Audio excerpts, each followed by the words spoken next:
നമസ്കാരം. നിത്യജ്യോതിഷത്തിലേക്ക് എല്ലാ മാന്യ പ്രേക്ഷകർക്കും സ്വാഗതം. ഇന്ന് 2024 മാർച്ച് മാസം 17-ാം തീയതി 1199 ആണ്ട് മീനമാസം 4-ാം തീയതി ഞായറാഴ്ച. ഇന്നത്തെ നക്ഷത്രം വന്നിരിക്കുന്നത് മകയിരം നക്ഷത്രമാണ്. മകയിരം നക്ഷത്രം ഞായറാഴ്ച എല്ലാം അനുകൂലപ്രദമായി വന്നിരിക്കുന്ന ഒരു ദിവസമാണ്. ഞായറാഴ്ചയാണ്. മകയിര നക്ഷത്രം ശുഭനക്ഷത്രമാണ്. അപ്പോൾ ഇന്ന് പൊതുവേ അവധി ദിവസമാണ് എങ്കിലും നമുക്ക് ഓരോ കാര്യങ്ങൾക്ക് അനുകൂലപ്രദമായ അവസ്ഥ ഉണ്ടാകുന്ന ദിവസമാണ്. ശരിക്കും സന്തോഷപ്രദമായ ഒരു ദിവസവും കൂടി തന്നെയാണ്. ഇന്ന് നെഗറ്റീവ് ഫലങ്ങൾ കുറവാണ്. പക്ഷെ ഇന്ന് ബർത്ത്ഡേ വന്നിട്ടുള്ളവർ മകയിരം നക്ഷത്രം, മീനമാസത്തിലെ മകയിരം നക്ഷത്രം ബർത്ത്ഡേ വന്നിട്ടുള്ളവർക്ക് വളരെ സന്തോഷപ്രദമായ അവസ്ഥകളുണ്ടാവുന്ന ദിവസം തന്നെയാണ്. കാരണം വളരെ പുരോഗതിയെ കൊടുക്കുന്ന വർഷമായിരിക്കും നിങ്ങൾക്ക്. കാരണം ഞായറാഴ്ച സൂര്യഭഗവാന്റെ ദിവസമാണ്, ആദിത്യൻ്റെ ദിവസമാണ്. നക്ഷത്രദേവനാണ് സൂര്യൻ. സൂര്യഭഗവാന്റെ അനുഗ്രഹം ഉണ്ടെങ്കിൽ അവർക്ക് മറ്റെല്ലാം സിദ്ധിക്കും. കാരണം സൂര്യനെ ആശ്രയിച്ച് തന്നെയാണ് സോളാർ സിസ്റ്റം തന്നെ നിലനിൽക്കണേ. അപ്പോൾ സൂര്യൻ അത്ര ശക്തനായിട്ടുള്ള ഗ്രഹവുമാണ്. മീനമാസവുമാണ്. സൂര്യന് ബലം വർദ്ധിച്ചു വരുന്ന സമയമാണ്. ഉച്ചത്തിലേക്ക് സൂര്യൻ സഞ്ചരിച്ചുകൊണ്ടിരിക്കുന്ന കാലഘട്ടമാണ്. അപ്പോൾ ഇന്ന് ബർത്ത്ഡേ വന്നിട്ടുള്ളവർ ഒരു വർഷത്തെ ഫലത്തെ നമുക്ക് ചിന്തിക്കേണ്ടതാണ്. പക്ഷെ സൂര്യൻ്റെ ദിവസമായതുകൊണ്ട് ആദിത്യനിൽ അലയാത്തവരായി ആരുമില്ല. കുറച്ച് അലച്ചിലിനെ കൊടുക്കും. അലച്ചിലെന്ന് പറയുമ്പോൾ കുറച്ച് കൂടുതലായിട്ട് ഓരോ കാര്യത്തിന് ഓടേണ്ടി വരും. അപ്പോൾ ആദിത്യൻ കുറച്ച് അലച്ചിലിനെ കൊടുക്കും.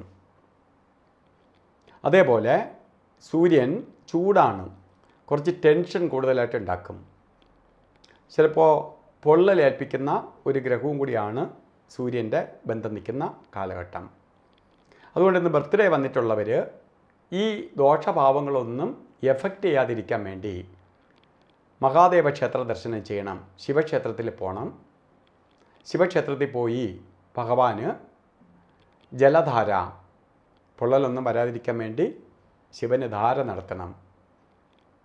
അതുപോലെ കൂവളമാല അർച്ചനയൊക്കെ നടത്തണം. ഭഗവാന് ഇഷ്ട വഴിപാടാണ് കൂവളം. കൂവളത്തല മാല, അർച്ചന ഇവയൊക്കെ നടത്തി കൊണ്ടുപോകണം. അപ്പോൾ നമുക്ക് ഈ ദോഷഭാവങ്ങളൊന്നും എഫക്റ്റ് ചെയ്യാതിരിക്കാൻ വേണ്ടി. അതുപോലെ ഇന്ന് നമുക്ക് ശുഭകാര്യങ്ങൾക്കെല്ലാം എടുക്കാവുന്ന ഒരു ദിവസമാണ്. അപ്പോൾ ശുഭനക്ഷത്രമാണ്. ശുഭകാര്യങ്ങൾക്കെല്ലാം അനുകൂലപ്രദമായ ഒരു ദിവസം തന്നെയാണ്.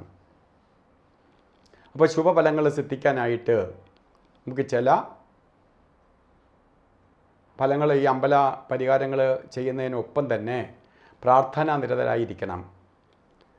അതുപോലെ ഇന്ന് അഭിജിത്ത് മുഹൂർത്തം പറഞ്ഞത്, അഭിജിത്ത് മുഹൂർത്തത്തിന് നമ്മൾ പ്രാധാന്യം കൊടുക്കുക എന്ന് പറയുമ്പോൾ ഇന്ന് ശുഭദിവസമാണ്. നമുക്ക് ഓരോ കാര്യങ്ങൾ ചെയ്യാമെങ്കിലും അതിൽ കുറച്ചുകൂടെ ശ്രേഷ്ഠമായ സമയമാണ് അഭിജിത്ത് മുഹൂർത്തത്തിൻ്റെ സമയം. അഭിജിത്ത് മുഹൂർത്തം 12:09 തൊട്ട് 12:57 വരെ അഭിജിത്ത് മുഹൂർത്തത്തിൻ്റെ സമയമാണ്. അഭിജിത്ത് മുഹൂർത്തം നമുക്ക് ശുഭകാര്യങ്ങൾക്ക് എടുക്കാം. അപ്പോൾ ഈ സമയം എടുക്കാവുന്നു. അതുപോലെ നമുക്ക് പ്രകൃതിയിൽ തന്നെ ശ്രദ്ധിക്കേണ്ടതായിട്ടുള്ള കുറച്ച് കാര്യങ്ങളുണ്ട്. 12 മണിക്കൂർ നേരം പകലുണ്ട് എങ്കിലും അതിൽ 12 മണിക്കൂർ പകലെന്ന് പറയുമ്പോൾ നമുക്ക് പ്രവർത്തിക്കാൻ തന്നിരിക്കുന്ന സമയമാണ്. അതുകൊണ്ടാണ് പകലിന് നമ്മൾ കൂടുതൽ പ്രാധാന്യം കൊടുക്കണേ.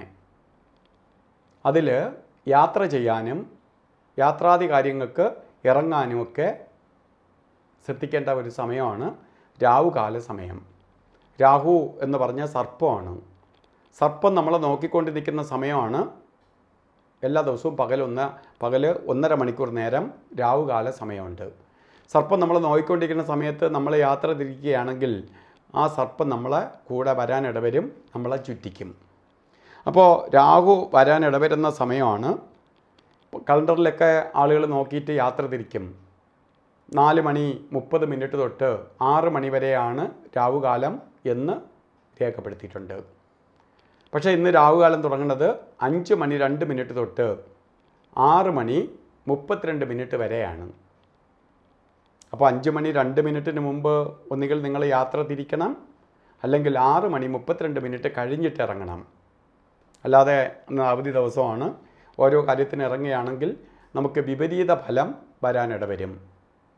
അതുകൊണ്ട് ഈ സമയത്തിന് വളരെ പ്രാധാന്യം കൊടുക്കണം. അതുപോലെ ഗുളികകാലവും യമകണ്ഠകാലവും എത്ര നല്ല മുഹൂർത്തങ്ങളുണ്ടെങ്കിൽ പോലും ഈ 2 സമയത്തെയും നമ്മൾ ആകിലും ഒഴിവാക്കുന്നതാണ് നല്ലത്. അല്ലെങ്കിൽ ഗുളികൻ്റെ ബന്ധം നിൽക്കുന്ന സമയം, ഗുളികൻ ഉണർന്നിരിക്കുന്ന സമയമാണ് 3:32 തൊട്ട് 5:02 വരെ. അതുപോലെ യമകണ്ഠ കാല സമയമാണ് 12:33 തൊട്ട് 2:03 വരെ.